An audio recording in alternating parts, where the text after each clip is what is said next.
Bismillahirrahmanirrahim. Assalamualaikum warahmatullahi wabarakatuh. Alhamdulillahi ala ihsani wa syukru lahu ala taufiqihi wa amtinani.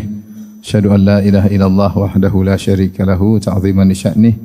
Wa asyhadu anna Muhammadan abduhu wa rasuluhu da'ila ridwanih. Allahumma salli alaihi wa ala alihi wa ashabihi wa ikhwani. Hadirin hadirat yang dirahmati Allah Subhanahu wa taala, kita lanjutkan bahasan kita Babul Wara' wa Tarkis Syubhat. Al-wara' adalah tarku ma qad yadhurru fil akhirah, yaitu meninggalkan sesuatu yang bisa jadi memberi mudarat di akhirat. Apalagi yang memberi mudarat dengan pasti. Jadi meninggalkan sesuatu yang bisa jadi memberi mudarat di akhirat. Dan al-wara' ada dua, ada yang disebut al-wara' al-wajib, wara' yang wajib yaitu meninggalkan perkara-perkara yang haram. Perkara-perkara yang haram, maka wajib baginya wara' untuk dia tinggalkan perkara-perkara tersebut. Adapun al-wara' yang syubhat, yaitu adalah tarku atau wara' yang sunnah. Al-wara' yang sunnah adalah tarku syubhat. Tarku syubhat. Meninggalkan syubhat, hukumnya sunnah. Meskipun tidak sampai derajat wajib. Ya. Karena syubhat tidak diketahui hukumnya dengan jelas, bisa jadi hukumnya haram dan bisa jadi memberi kemudaratan di akhirat. Maka konsekuensi dari wara' adalah meninggalkan perkara yang meragukan. Dari sini kita tahu bahwasanya zuhud lebih tinggi daripada wara'. Karena zuhud adalah tarku ma la yanfa'u fil akhirah. Zuhud adalah meninggalkan perkara yang tidak bermanfaat di akhirat. Ya. Bukan cuma yang memberi mudarat di akhirat ditinggalkan. Bahkan yang tidak bermanfaat pun dia tinggalkan.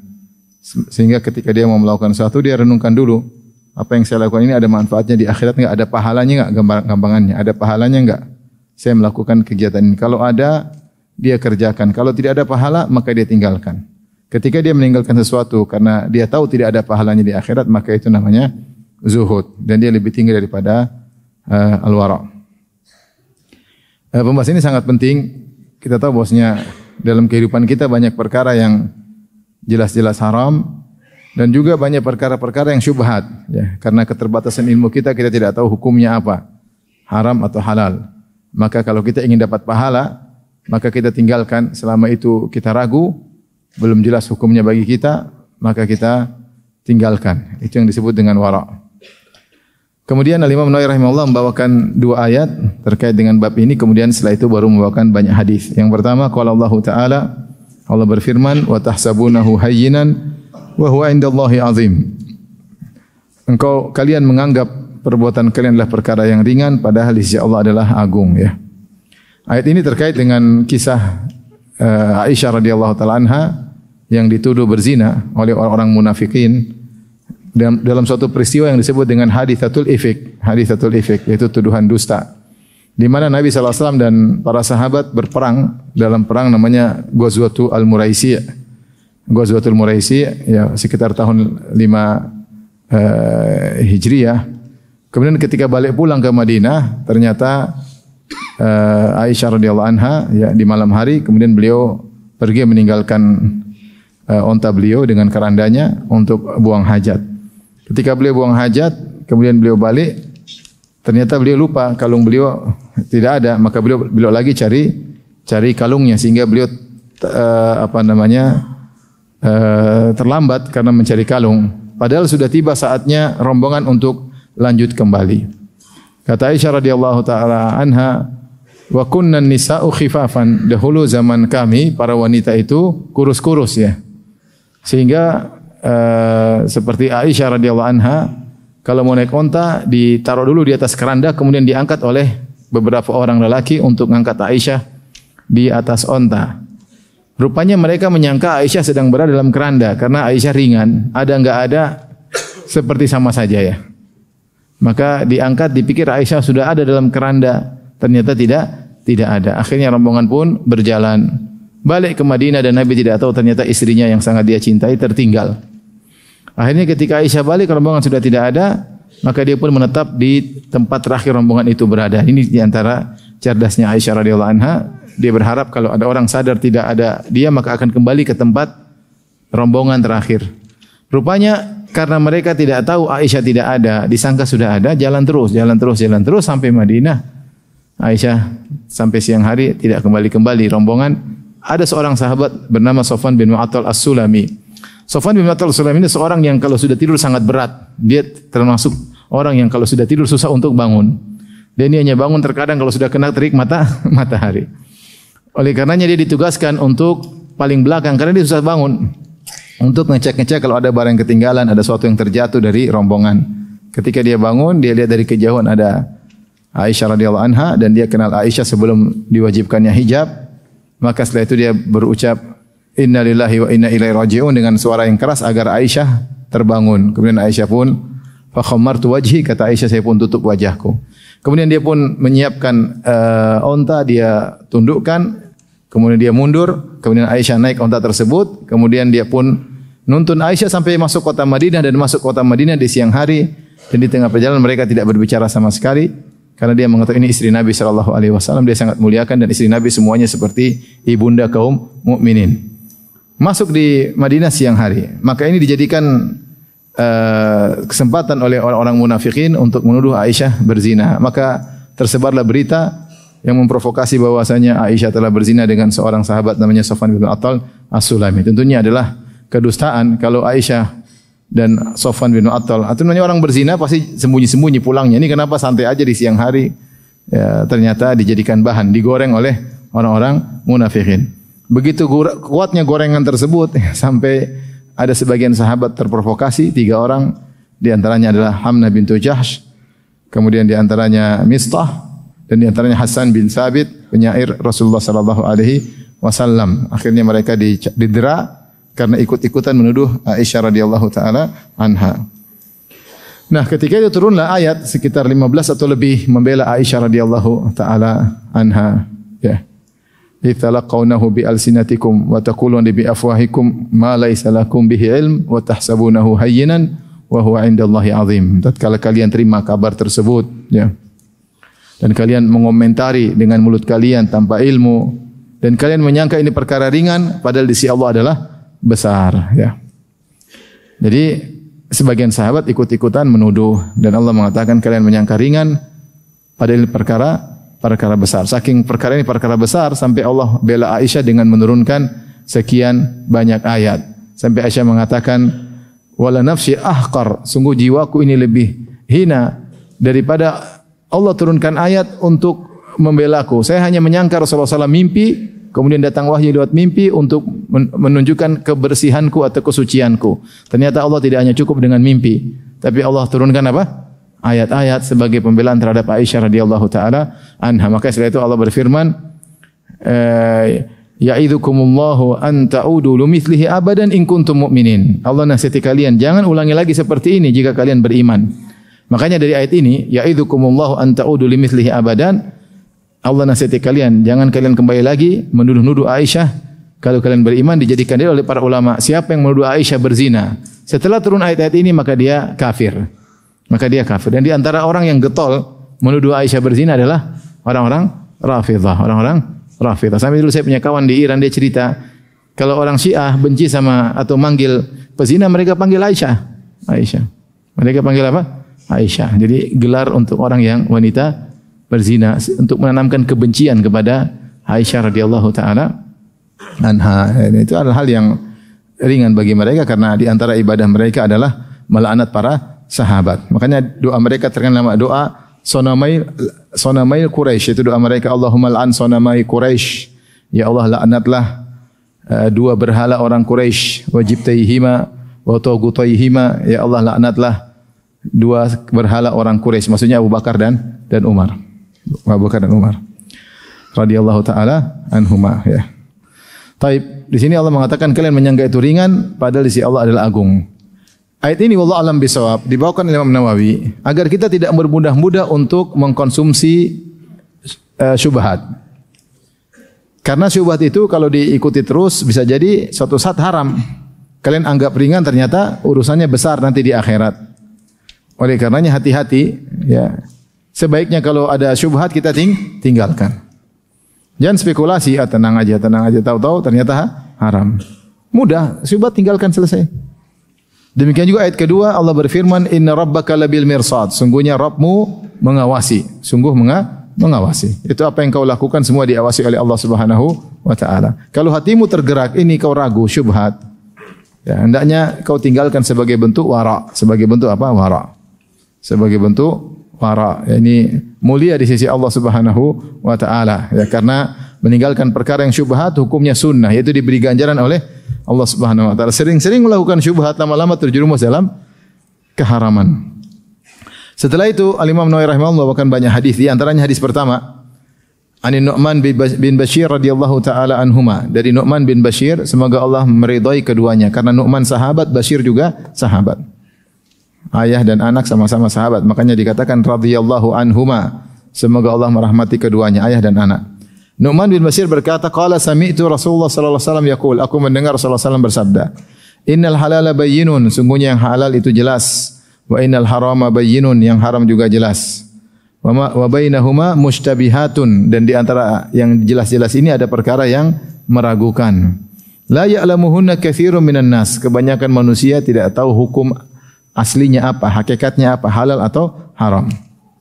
Jadi Rasulullah jelaskan, kalau kita bagi perkara-perkara ada tiga, ada yang jelas halal, ada yang jelas haram, ada yang di antara keduanya. Seperti kalau kita kaitkan misalnya makanan, yang halal jelas ya, yang jelas apa, misalnya bakwan goreng, tahu goreng, pisang goreng, ya, halal jelas. Yang haram khamar, ya, babi, ya, anjing, ya, jelas ya, haram.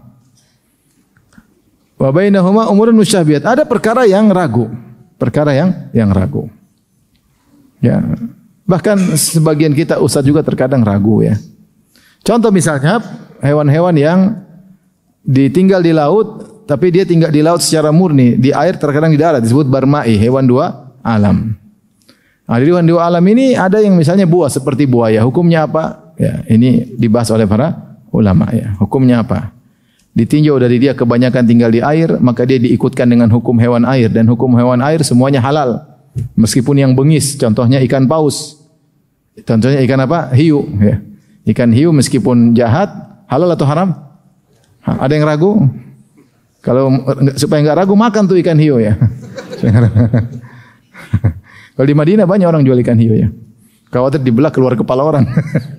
Misalnya di Madinah saya sering ke pasar, ikan hiu yang segini, bukan yang gede-gede, enggak ya. Gede-gede ngeri juga kadang-kadang ya.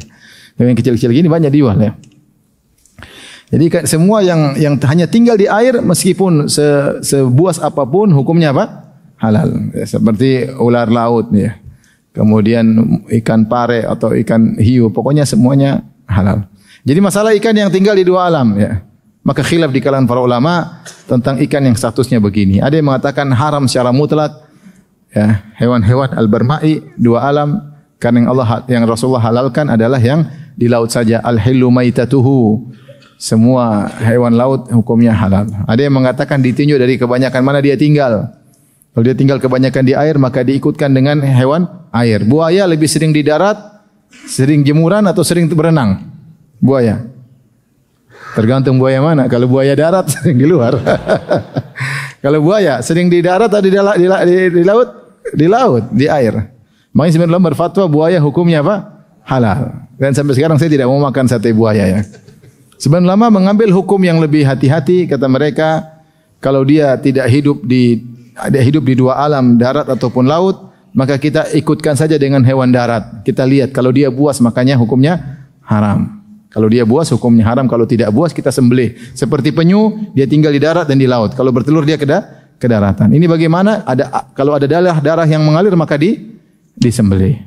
Kita ikutkan seperti hukum hewan darat. Kalau kepiting, darat laut, enggak ada masalah kepiting, enggak ada aliran darah dalam tubuhnya, maka hewan seperti ini tidak perlu disembelih. Intinya masalah ini masalah khilaf ya. Seperti itu. Jadi terkadang seorang pun ragu. Saya kemarin ditanya juga, misalnya kita tahu alkohol, pendapat yang benar, kalau sangat tipis konsentrasinya atau persennya sangat tipis, misalnya cuma 0,0 sekian 0%, yang kalau kita minum banyak tidak memabukkan, maka pendapat yang lebih kuat, maka itu tidak haram karena dia bukan memabukkan. Kaidah mengatakan ma askara katsiruhu faqalilu haram. Kalau banyak memabukkan maka sedikitnya pun haram. Ini air, ini kalau kita minum 1 gelas mabuk, atau 2 gelas mabuk, atau 3 gelas baru mabuk, berarti meskipun 1 tetes hukumnya apa? Haram. Berarti dia khamar. Tapi kalau ternyata alkoholnya sangat sedikit, ya, terjadi proses fermentasi tapi tidak menimbulkan mabuk sama sekali, maka ini tidak mengapa. Dalilnya Rasulullah SAW membolehkan nabidh. Nabidh ditaruh korma dalam air dan dibiarkan, misalnya musim panas, tentu lama-lama terjadi proses fermentasi. Dan sehingga menjadikan lebih enak. Tapi kalau sudah sekian hari, 3 hari kalau tidak salah, Rasulullah SAW larang. Kenapa? Karena kadar konsentrasi alkoholnya semakin banyak. Tapi kalau sebelum itu tidak mengapa. Dan tidak mabuk. Kita juga dapati sebagian buah juga mengandung apa? Alkohol. Intinya, kaedah kalau banyak memabukkan maka sedikitnya jadi haram. Tapi kalau banyak tidak memabukkan maka dia bukan khamar ya. Bukan khamar. Taib. Ini kaedah. Saya ditanya, Ustaz, ada makanan, kue. Kemudian ada semacam minuman memabukkan. Dituangkan di kue tersebut terus dibakar. Dibakar, alkoholnya apa? Menguap. Boleh enggak kita makan? Waduh. Saya juga bingung. Memang ada kue yang lain, masih ada pisang goreng, masih ada bakwan. Kenapa harus makan yang itu? Dari sisi alkoholnya mungkin sudah hilang, kita makan kue itu enggak bakalan mabuk, mungkin benar. Tapi dari sisi kita menumpahkan khamar di suatu tempat ini jadi masalah. Terlebih lagi 4 mazhab mengatakan khamar itu najis. Tentu pendapat ini kurang kuat, tapi ini 4 mazhab mengatakan khamar itu apa? Najis. Gimana kita tumpah najis ke sebuah makanan meskipun kita bakar, setelah itu alkoholnya apa? Menguap ya. Saya bilang wallahu alam, saya enggak tahu ya. Ini contoh, maksud saya tentu ada pembahasan, tentu pendapat yang benar ada, halal atau haram. Cuma maksudnya bahkan dalam sebagian permasalahan pun terkadang kita belum mendalam membahasnya. Kita pun ragu, sebaiknya ditinggalkan. Ya udah terang bulan aja atau apa, martabak manis lebih jelas ya. Lebih jelas ya. Jadi banyak hal-hal, demikian juga masalah misalnya muamalah, ada muamalah yang jelas haram, ada muamalah yang jelas halal. Contoh yang haram riba, yang halal jual beli jelas. Ada muamalah tengah-tengah yang khilaf di kalangan para ulama. Seperti dikatakan murabahah ya. Misalnya saya mau beli mobil, saya enggak punya uang. Maka saya pergi ke bank Islami atau lembaga keuangan Islami. Saya bilang, saya ingin beli mobil itu, tapi saya enggak punya uang. Ya udah saya belikan dulu, nanti kamu dari saya. Oke, akhirnya lembaga itu beli mobil yang harusnya misalnya harganya 500 juta. Terus dia jual sama saya 700 juta. Dia untung berapa? 200. Tapi kredit. Taib. Ketika dia beli, saya enggak boleh akad dulu sama si lembaga ini, karena dia bukan barang dia. Saya hanya baru boleh beli. Terjadi akad yang lazim kalau dia sudah beli dari apa? Dari bank, sudah berpindah tangan dari dealer ke bank, baru saya boleh beli. Sebelum itu tidak boleh terjadi akad. Kalau terjadi akad berarti dia jual barang yang bukan miliknya. Taib. Ini bagaimana hukumnya setelah dia beli kemudian jual ke saya? Maka khilaf di kalangan para ulama. Mayoritas ulama membolehkan. Karena zahirnya adalah jual beli. Si bank beli dari dealer, pindah pemilikan, mungkin mobilnya pindah atau ganti nama. Setelah itu bank jual kepada saya dengan harga yang tinggi, dengan kredit. Dan ini tolong menolong. Akhirnya saya bisa punya mobil. Sehingga banyak ulama mengatakan boleh. Karena zahirnya dari dealer ke bank halal. Dari bank ke saya juga apa? Halal. Tapi Syekh Utsaimin punya pandangan lain. Syekh Utsaimin ini justru riba. Ini hanya permainan aja. Ya. Sama saja bank pinjamin saya 500 juta. Terus saya beli langsung ke dealer, tapi saya bayar 700 juta. Apa bedanya? Kenapa bang tidak langsung kasih uang berapa? 500 juta. Ya kan sudah, kamu beli Firanda 500 juta, beli mobil nanti bayar 700 ya, tapi dengan kredit. Apa bedanya? Enggak ada bedanya. Daripada muter-muter, beli dulu, balik lagi, kemudian jual. Sudah kasih uang sini, enggak usah pindah-pindah nama, langsung pindah nama ke saya. Dan ini pindah nama 2 kali. Ini ke bank ke saya, repot. Urusannya ada pajak-pajaknya lagi. Mending supaya hemat, sudah 500 juta ke sini, saya beli langsung, saya tinggal bayar berapa? 700. Apa bedanya pertama dengan kedua? Ada bedanya? Ya ada khilaf, itu ada khilaf. Ada yang mengharamkan, ada yang menghalalkan ya. Wallahu alam, maksudnya ada hal-hal yang memang di situ disebut dengan apa? Mustabihat. Perkara-perkara yang tidak jelas. Taib, misalnya, apa hukum makan daging gajah? Kayak enggak ada ayam aja makan gajah. Contoh saya cuma tanya, apa hukum makan daging apa? Daging gajah. Daging gajah. Taib, ada yang bilang haram. Kenapa haram? Dzunab. Karena Rasulullah mengharamkan kullu dzinabin minas siba. seluruh hewan hewan buas yang dengan punya taring maka hukumnya haram. Tapi gajah taringnya gede. Tapi ngomong-ngomong gajah tidak gunakan taring itu untuk berburu, ya enggak? Bukan untuk menyikat hewan dia pakai taring itu. Ngomong-ngomong gajah herbivora atau karnivora? Herbivora ya. Terus bagaimana? Wallahu alam. Kalau dikasih saya nggak mau makan ya.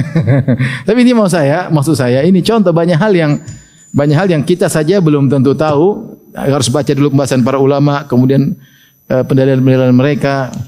Intinya kalau tidak tahu ragu, sudah tanya masih ragu, yang terbaik apa? Meninggalkan. Wa bainahuma umurun mustabihat. Di antara yang halal jelas, yang haram jelas ada perkara-perkara yang syubhat. La ya'lamuhunna katsirun minan nas. Banyak orang tidak mengetahui hukumnya. Faman ittaqa syubhati istarabra ali dinihi wa irdihi. Siapa yang meninggalkan perkara-perkara syubhat, maka dia telah bersih atau bebas suci terhadap agamanya dan harga dirinya. Itu tidak ada yang nuduh dia macam-macam. Karena dia meninggal syubhat, selesai.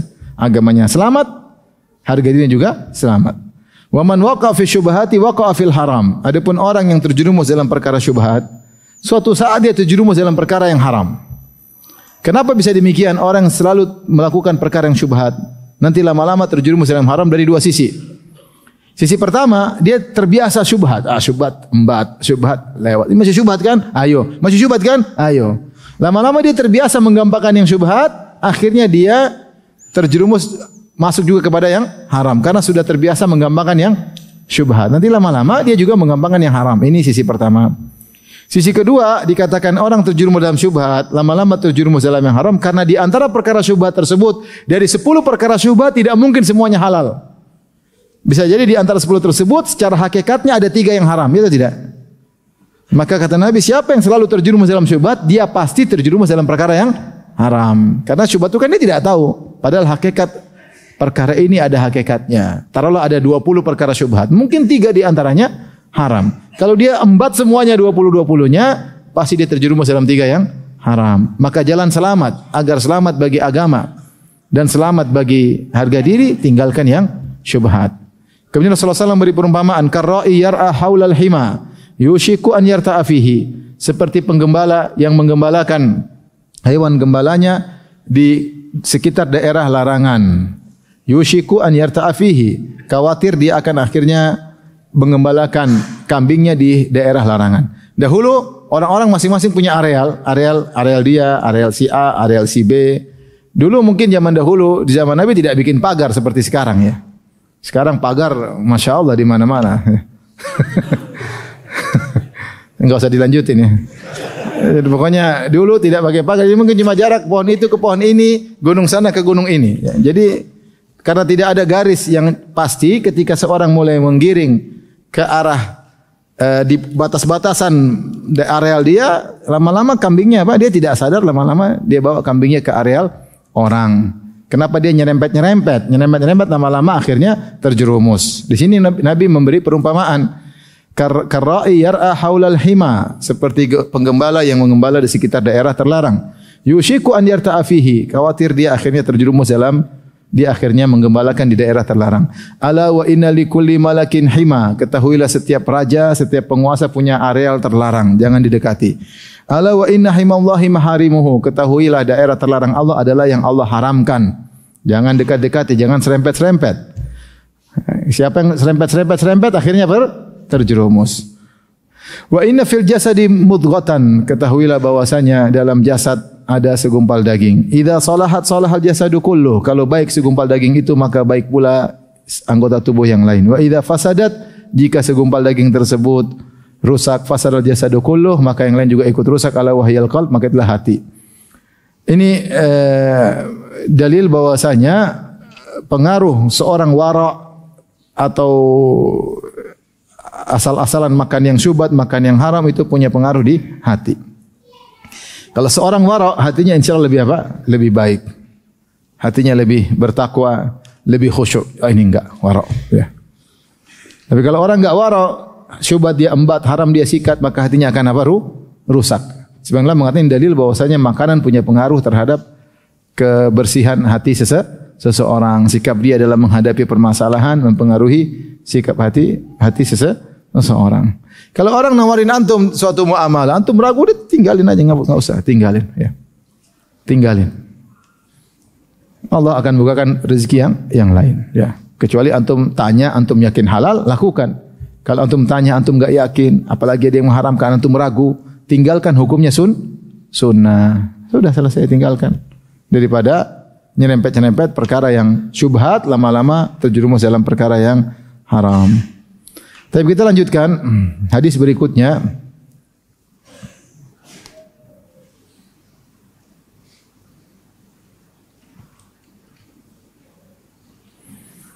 Wa an Anas radhiyallahu taala anhu. Dari Anas radhiyallahu anhu. Anas namanya siapa? Anas bin Malik. Kenapa kita enggak bilang radhiyallahu anhuma? Karena bapaknya kafir. Malik bapaknya Anas apakah? Kafir. Anasnya yang sahabat. Ya, kemudian ibunya Ummu Sulaim menikah dengan Abu Talha. Abu Talha bapak tirinya siapa? Anas bin Malik. Adapun Malik kafir. Anna Nabi sallallahu alaihi wasallam wajada tamratan fit tariq. Nabi sallallahu alaihi wasallam mendapati sebutir korma di jalan. Faqala, "Laula anni akhafu an takuna minas sadaqati la akaltuha." Kalau bukan aku khawatir korma ini termasuk korma sedekah, tentu aku akan makan korma ini. Muttafaqun alaih. Hadis riwayat Bukhari dan Muslim. Taib, hadis ini ada beberapa fikih yang bisa kita ambil. Yang pertama, kalau ada barang jatuh, luqatah, perkaranya murah, kita boleh ambil manfaatkan. Misalnya kita ketemu uang di jalan, di pasar 50.000 misalnya. Tidak tahu ini uang siapa di jalan. Atau uang jatuh di tengah jalan 50.000. Kita boleh ambil enggak? Ragu. Jadi ukurannya kira-kira begini. Kalau orang kehilangan uang seperti itu, dia bakalan cari. Kalau antum misalnya sudah pulang ke rumah terus tadi di pasar uang 50.000 hilang, antum balik cari atau enggak? Enggak kan ya, sudah enggak. Kalau sejuta balik nyari. 50.000, 20.000 insyaallah enggak. 20.000 mau nyari Grab aja ke sana sudah berapa? Atau bensin sudah berapa ya? Maksudnya udahlah. Nah, kalau yang seperti ini ya sudahlah, itu boleh kita ambil, boleh kita manfaatkan daripada tidak termanfaat. Hukumnya boleh. Seperti sebutir korma jatuh. Ini korma bukan korma Nabi. Korma jatuh. Yang miliki mungkin enggak nyari lagi. Dia korma mungkin ribuan butir, satu mana dia pedulikan ya. Rasulullah mau ambil untuk dimakan. Ini yang pertama. Jadi kalau barang jatuh cuma murah, enggak ada nilainya, enggak dianggap oleh pemiliknya, maka boleh dimanfaatkan daripada tidak akhirnya misalnya makanan terbuang, daripada akhirnya mubadzir tidak dimanfaatkan. Yang kedua, tawadhu'nya Nabi sallallahu alaihi wasallam. Nabi mau ambil korma jatuh, berarti kan mau dia bersihkan ya enggak? Bersihkan boleh dia makan. Allah, saya pernah ketemu dengan seorang kawan ya. Dia pernah menjadi supirnya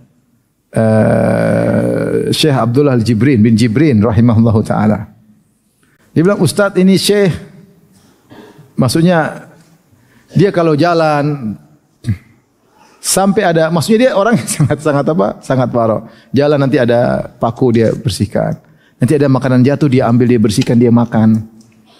Ini Syekh di Riyadh kalau tidak salah, ini bukan maksudnya orang alim besar, mungkin harta juga ada, tapi dia benar-benar tawadhu. Jadi supir ini namanya dia, supirnya orang Indonesia, kawan, ngobrol sama dia lama, bagaimana Syekh dulu.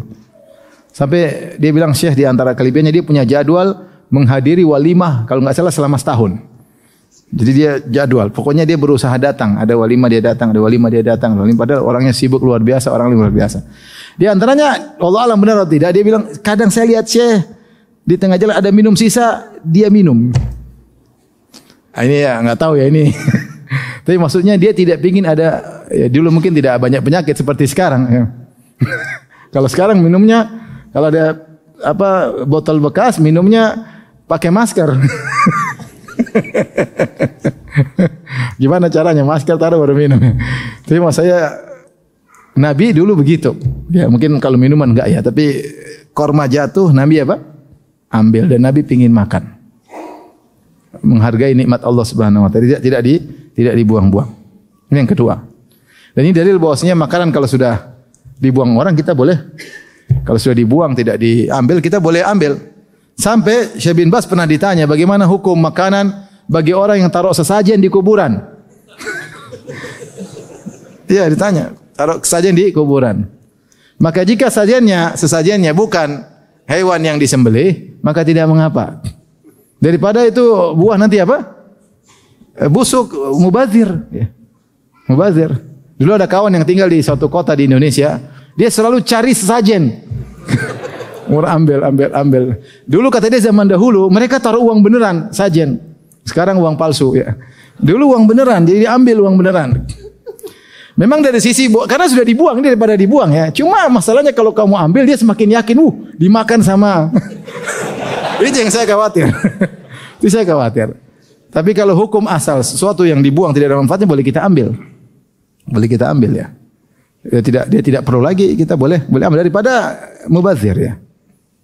Tapi ini kalau ada sajian di apa namanya di kuburan, kalau ada ayam potong, ada telur rebus, ada buah, telurnya kita boleh makan, buahnya kita boleh makan. Cuma saya khawatir tadi, ada yang datang, luar biasa, dimakan sama penghuni ya, penjaga apa namanya, penjaga gunung dan seterusnya.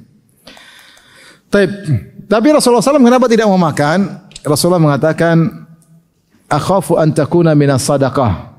Aku khawatir itu korma sedekah. Dan Rasulullah SAW ahlul bait diharamkan baginya untuk makan apa? Harta sedekah. Ada khilaf di kalangan para ulama, apakah semua sedekah diharamkan bagi ahlul bait? Ada yang mengatakan hanya sedekah wajib. Adapun sedekah yang sunnah boleh.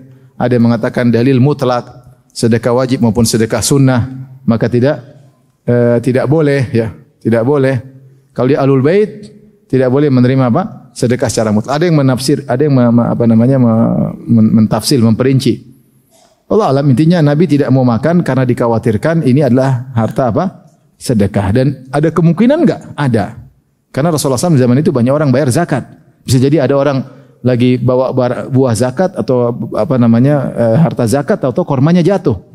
Karena ada kemungkinan ini adalah harta zakat, maka Rasulullah tidak jadi makan. Seandainya ini bukan harta zakat, la akaltuha, tentu aku akan memakannya. Ini menunjukkan waraknya Nabi sallallahu alaihi wasallam. Bahkan dalam hadis Rasulullah bersabda dari Abu Hurairah radhiyallahu anhu, "Inni la anqalibu ila ahli fa ajidu tamrata saqitatan ala firashi." Aku pulang ke rumah dan aku dapati ada sebutir korma di tempat tidurku. Fa arfa'uha li akulaha. Aku pun angkat itu korma mau saya makan, kata Nabi sallallahu alaihi wasallam. Tsumma akhsha an takuna shadaqatan fa alqaituha. Kemudian saya khawatir fa ulqiha. Maka aku khawatir itu adalah korma sedekah, maka aku buang korma tersebut. Padahal seluruh harta yang ada di rumah hukum asalnya milik kita, bukan milik orang, ya enggak? Hukum asalnya milik kita, bukan milik orang. Tapi namanya Nabi, mungkin ada yang kirim sedekah, kemudian Nabi bawa, mau Nabi bagi ke orang lain, ternyata jatuh di rumahnya, masih ada ihtimal, masih ada kemungkinan. Ini bisa jadi korma apa? Sedekah. Karena mungkin Rasul terima sedekah, terima zakat, mau dibagi, ternyata ada satu butir. Ini butir ini sedekah atau bukan? Rasulullah ragu. Maka Rasulullah SAW pun tidak jadi makan, bukan karena haram, tapi karena wara. Karena apa? Wara.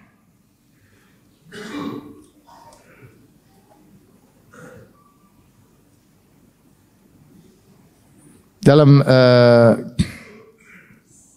Rasulullah SAW pernah berkata, "Inna sadaqata la tambagi li ali Muhammadin." Sungguhnya sedekah tidak pantas untuk keluarga Muhammad. Inna ma hiya ausakhun nas, karena itu adalah kotoran dari manusia, karena orang dengan zakat membersihkan dosa-dosanya, membersihkan haram-haram dari hartanya, tidak pantas dikonsumsi oleh Nabi dan keluarganya. Itu sebab kenapa Rasulullah SAW tidak mau makan harta sedekah. Makanya ketika Salman Al-Farisi datang kepada Nabi ingin tes, ini Rasulullah atau bukan?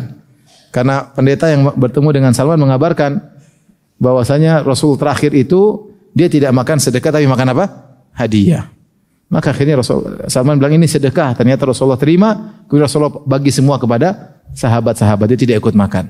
Tapi ketika Rasulullah bilang ini hadiah untuk engkau, Rasulullah ikut makan dan juga sahabat-sahabat ikut makan. Oh, ini berarti Nabi beneran ya. Ya. Karena sesuai dengan sifat-sifatnya. Kemudian Salman ingin lihat tanda kenabian di antara pundak Nabi sallallahu alaihi wasallam. Dia putar ke belakang, cuma dia enggak enak bilang tolong buka. Tapi Rasulullah tahu dia ingin cek, maka Rasulullah buka dengan sengaja supaya dilihat tanda kenabian tersebut, karena Salman diberitahu sama pendeta yang masih hanif, yang masih lurus, bahwasanya tanda kenabian tersebut ada tanda di belakang di antara pundak Nabi sallallahu alaihi wasallam. Maka Nabi buka pun agar Salman tidak penasaran. Syekh Utsaimin rahimahullah mengambil faedah di antara sunnah, jangan bikin penasaran orang lain. Menghilangkan penasaran orang lain itu baik. Karena dia jadi bahagia, karena yang dia penasaranin ternyata terungkap. Bahagia atau tidak? Bahagia. Membagikan orang lain itu baik. Taib. Hadis berikutnya, wa anin Nawas bin Sam'an radhiyallahu anhu, anin Nabi sallallahu alaihi wasallam qala, dari Nabi sallallahu alaihi wasallam beliau bersabda, al birru husnul khuluq. Kebajikan adalah akhlak mulia. Wal ithmu ma haka fi nafsika wa karihta an yattali alaihi nas. Ya. Adapun dosa adalah apa yang meragukan dalam dirimu dan mengganjal di dirimu. Dosa itu yang mengganjal di hatimu dan kau takut orang lain melihat engkau melakukannya. Haka maksudnya taraddada. Tapi pada sini menjelaskan tentang hakikat kebajikan. Kebajikan itu banyak. Kebajikan itu banyak. Semua perbuatan baik namanya apa? Kebajikan. Makanya Allah berkata, wa ta'awanu 'alal birri wa taqwa. Saling tolong menolong kalian dalam albir dan at-taqwa. Albir segala kebajikan, at-taqwa itu meninggalkan maksiat. Saling tolong menolong membantu orang melakukan kebajikan dan saling tolong menolong agar bisa meninggalkan apa? Maksiat. Dua-duanya butuh saling tolong menolong. Bukan hanya tolong menolong dalam apa? Melakukan kebajikan. Butuh juga tolong menolong meninggalkan apa? Maksiat. Jadi albir itu kebajikan, sangat semua kebajikan terangkum dalam bahasa Arab namanya albir. Tetapi ketika Nabi menjelaskan albir, beliau mengkhususkan satu lafal, albirru husnul khuluq. Albir adalah akhlak yang baik. Artinya Rasulullah SAW memilih di antara kebajikan yang paling spesial adalah akhlak yang baik. Makanya seorang jangan meremehkan akhlak yang baik. Karena akhlak baik pahalanya sangat besar. Makanya Rasulullah SAW mengatakan, "Ma min syai'in athqalu fi mizanil mu'min yaumal qiyamah min husnil khuluq." Tidak ada yang lebih berat timbangannya di timbangan kebaikan seorang mukmin pada hari kiamat lebih berat daripada akhlak mulia. Kalau ditaruh langsung timbangannya sangat berat. Ini menunjukkan akhlak mulia adalah amal saleh yang luar biasa ya. Rasulullah SAW mengatakan, "Innar rajula la yudriku bi husni khuluqihi darajatas shawwamil qawwam." Sungguh seorang dengan akhlaknya yang mulia bisa mendapati derajat orang yang selalu puasa sunnah dan selalu salat malam. Padahal dia tidak puasa sunnah, padahal dia tidak salat malam. Kenapa? Akhlaknya yang baik. Maka seorang berusaha berakhlak yang baik. Akhlak yang baik. Apa akhlak yang baik? 3 rukunnya. Yang pertama adalah badlun nada, mudah membantu orang lain dengan hartanya, dengan pikirannya, dengan tenaganya. Wa kaful adza, tidak mengganggu orang lain dengan gangguan apapun, dengan lisannya, dengan tulisannya, dengan komentarnya, tidak mengganggu. Wa talaqatul wajhi, dan murah senyum. Siapa yang bisa mengumpulkan 3 itu mudah-mudahan termasuk dari akhlak yang mulia. Itu pahala yang sangat besar. Namun bukan poin ini yang kita perhatikan. Yang poin berikutnya, wal ithmu, kata Nabi. Dosa adalah mahaka fi nafsik, yang kau ragu. Taraddada fi nafsika, yaitu kau mengganjal di hatimu. Wa karihta an yattali alaihin nas, dan kau takut orang lain mengetahui perbuatanmu. Itulah dosa. Maksudnya Nabi SAW ingin mengatakan, atau Imam Nawawi membawakan hadis ini, kalau ada perkara yang kau ragukan, meskipun kau tidak tahu hukumnya, sebaiknya kau tinggalkan. Karena itu ciri-ciri dosa. Ciri-ciri dosa. Ada orang mengajak kau sesuatu, kau ragu, ini kok bisa begini ya? Oh tenang, ini halal aman, tapi kau ragu. Ini ciri-ciri dosa. Terus gimana? Saya tanya, enggak usah tahu, aman, enggak perlu orang lain tahu. Ini lebih parah lagi. Ini lebih ragu ya. Ini kalau ragu, kau tidak ingin orang lain tahu, maka ini ciri-ciri apa?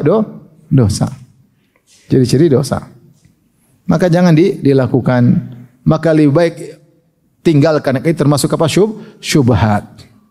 Cirinya yaitu kau fatwakan diri, menurut kamu ini nyaman enggak?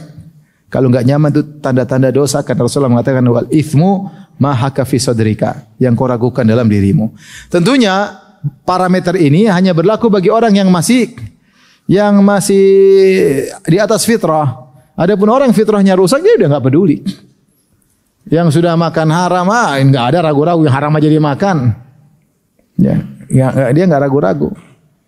Ya, sehingga yang tukang maksiat yang cuek aja. Jadi patokannya orang yang wajar, yang fitrahnya masih jalan, maka kalau ternyata dia ragu, sebaiknya dia tinggalkan. Karena ini tanda-tanda bahwasanya itulah perbuatan dosa. Maka jangan dia lakukan, karena itu termasuk wara'.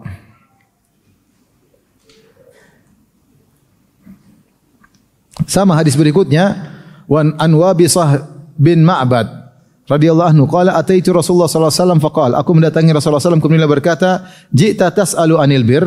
Qultu na'am, engkau datang untuk bertanya tentang kebajikan? Aku berkata benar. Faqala istafti qalbak, tanyakan kepada hatimu. Al birru ma tma'anna ilaihi nafsu. Matma'annat ilaihi nafsu. Kebajikan adalah yang jiwamu tenang ketika melakukannya. Wa tma'anna ilaihil qalbu, dan hatimu nyaman ketika melakukannya. Jiwa nyaman, hati nyaman. Wal ithmu mahaka fi nafsi. Dosa yaitu apa yang kau ragu ganjal dalam hatimu. Wa taraddada fi sadri, dan mengganjal di dadamu. Wa in aftakan nas wa aftauk. Ya. Meskipun orang-orang berfatwa boleh. Ya. Tapi kalau kau ragu, kata Nabi, tinggalkan. Ya. Meskipun orang bilang, oh ini boleh, tapi kok Allah bikin kau ragu, hati enggak nyaman. Enggak enak kalau orang lain tahu. Ya, ini tanda-tanda bahwasanya perkara itu bermasalah, maka sunnah bagimu hendaknya kau tinggalkan perbuatan tersebut. Karena itu adalah apa? Syubhat, khawatirkan merupakan perkara yang haram. Dan betapa banyak perkara tersebut di dalam kehidupan ini. Kita menghadapi suatu transaksi misalnya, atau suatu perkara, kita ragu, kok enggak enak hati ini mau melakukannya. Ya. Itu tanda-tanda bahwasanya itu bermasalah, ya. Tanda-tanda bahwasanya itu bermasalah. Ya. Kita harus misalnya harus melakukan sesuatu yang ini kalau ketahuan orang menunjukkan tidak nyaman. Ini kalau ketahuan malu. Nah, kalau kita merasa malu ketahuan orang, maka menunjukkan bahwasanya perkara itu hukumnya adalah haram atau minimal syubhat, maka kita dianjurkan untuk meninggalkan perbuatan tersebut. Itu adalah salah satu parameter. Kecuali kalau kita sudah tanya sama ulama dan ternyata jelas-jelas halal dan kita sudah tidak ragu lagi, maka silakan. Tapi kalau kita sudah tanya, dibilang halal, kita masih aduh kok enggak nyaman ya. Ternyata apalagi ada yang mengatakan haram, sementara hati kita condong kepada tidak nyaman, maka sunnahnya apa? Tinggalkan. Dapat pahala. Ini wara' yang mustahab. Tapi habis ini ada hadis yang panjang, cuma waktu sudah habis ya. InsyaAllah habis azan silakan orang yang bertanya. Terus sekarang bertanya saya persilahkan. InsyaAllah kita lanjutkan pada kesempatan yang lain hadis tentang babul wara'. Wallahu ta'ala alam bisawab.